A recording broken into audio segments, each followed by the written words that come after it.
एक बात सोचो, अगर तुम्हारा पैसा तुम्हारे लिए ही काम करे और तुम ऐसे सो जाओ कि पैसा सोते हुए भी तुम्हारे बैंक अकाउंट में बढ़ता ही रहे। आज से ठीक 1 साल पहले मैं भी यही सोचता था, पर तब एक छोटी सी गलती ने मेरी जिंदगी का गेम ही पलट दिया। चैप्टर 1, सपनों की नाकामी। करण की स्टोरी। करण 25 साल का एक नॉर्मल लड़का, आईटी कंपनी में रोज 9 to 5 काम करता था। वीकली उसको सैलरी मिलती, पर पैसा कब खत्म हो गया उसको पता ही नहीं चलता। और ऑफिस ब्रेक के अंदर रील स्क्रॉल करता, लग्जरी कार और ब्रांडेड शूज देखकर रोज सपने देखता, और अपने पास सिर्फ ईएमआई के ही बिल, हर वीकेंड महंगी पार्टियां, और हर मंडे को बैंक बैलेंस जीरो हो जाता। एक दिन उसने सोचा, ये तो एंडलेस रेस है, कभी फिनिश लाइन दिखाई नहीं देती। चैप्टर 2, सिस्टम ने जब धोखा दिया। ने सैलरी फ्रीज कर दी, बोनस कैंसिल हो गया और फोन की ईएमआई भी पेंडिंग थी। नेटफ्लिक्स का सब्सक्रिप्शन भी चल रहा था। करण ने समझा कि पैसे कमाने से सिर्फ कुछ नहीं होने वाला, पैसे को समझना बहुत जरूरी है।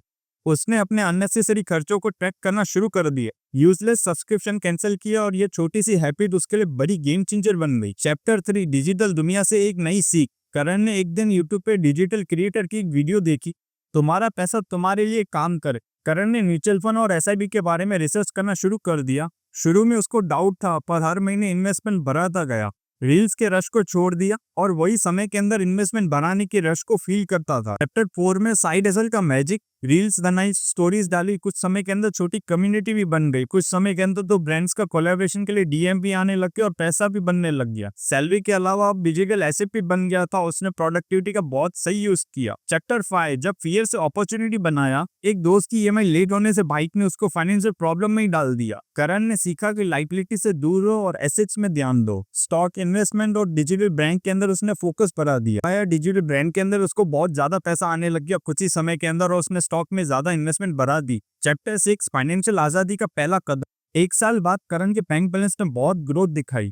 टेंशन कम थी और कॉन्फिडेंस ज्यादा था। उसकी कहानी रील्स के माध्यम से शेयर की और लोग बहुत ज्यादा इंस्पायर हुए।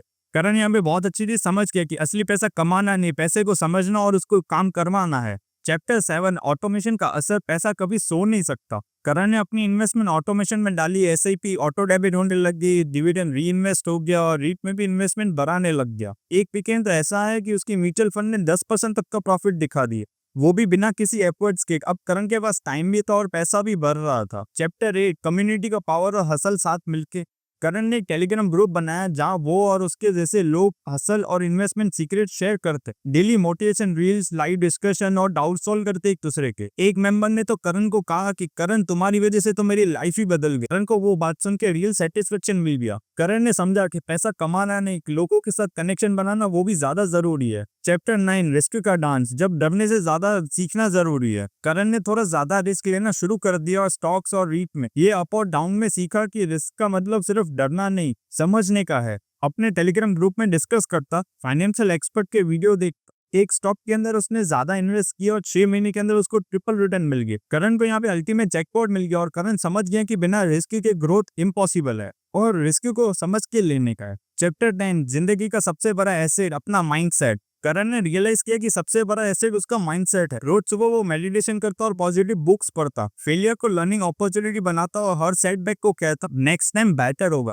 माइंडसेट शिफ्ट ने डिसीजन मेकिंग को सुपरचार्ज कर दी। करण ने समझ लिया कि पैसे सिर्फ एक टूल है, असली गेम माइंडसेट का। जब माइंडसेट सही हो तो हर चैलेंज एक चांस बन जाता है। फाइनल मैसेज, पैसे की दुनिया का असली गेम रिस्क समझना, माइंडसेट बनाना और अपने पैसे को सर्वेंट बनाकर जिंदगी का बॉस बनना है। करण की तो जिंदगी बदल गई। अगर तुम भी ये सीख जाओ तो तुम्हारी फाइनेंशियल गेम फॉरएवर बदल जाएगी।